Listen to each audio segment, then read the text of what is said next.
ಹೌದಲ್ವೇನಮ್ಮ? ಇದೆಲ್ಲ ನನ್ನ ಮಗುದೆ ತಾನೆ? ಯಾಕಮ್ಮ ಸುಳ್ಳು ಹೇಳ್ದೆ?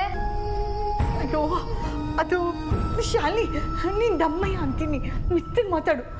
ಯಾರಾದ್ರೂ ಕೇಳಿಸ್ಕೊಂಡ್ರೆ ಏನ್ ಅನ್ಕೋತಾರೆ, ಸುಮ್ಮನೆ ಇವೆ.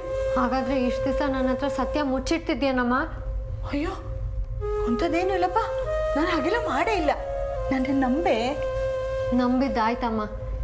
ರಂಗನ ಮೇಲೆ ಆಣೆ ಇಟ್ಟು ಸುಳ್ಳು ಪ್ರಮಾಣ ಮಾಡಿದ್ದೆ ಅಲ್ಲ ನೀನು? ಇಲ್ಲಪ್ಪ, ನಾನು ಹಾಗೆ ಮಾಡಿಲ್ಲ, ಅಂಥದ್ದೇನು ಇಲ್ಲಮ್ಮ. ಸಾಕಮ್ಮ, ಇನ್ನೇನು ಮಾತಾಡಬೇಡ ನೀನು. ಸತ್ಯ ಎಲ್ಲ ನನ್ನ ಕಣ್ಮುಂದೆನೇ ಇದೆ. ಪ್ರತಿ ವರ್ಷ ನನ್ನ ಮಗು ಹುಟ್ಟಿದ ದಿವಸ ನನ್ನ ಹತ್ರ ದುಡ್ಡು ಕೇಳಿ ಮನೆಯಿಂದ ತಿಂಡಿ ಮಾಡ್ಕೊಂಡು ಹೋಗ್ತಿದ್ದೆ. ಅಲ್ಲಿಂದ ವಾಪಸ್ ಬಂದು ಸುಳ್ಳು ಹೇಳಿ ಮತ್ತೆ ವಿಷಯ ಎಲ್ಲ ಮರ್ಸ್ಬಿಡ್ತಿದ್ದೆ. ಏನೇನು ಮಾತಾಡ್ತಾ ಇದ್ದೀಲಿ? ಏನಾಗಿದೆ ಇವತ್ತು ನಿನಗೆ? ಕೊಡಿ, ಸುಮ್ಮನೆ ನನ್ನ ತಲೆ ತಿನ್ಬೇಡ.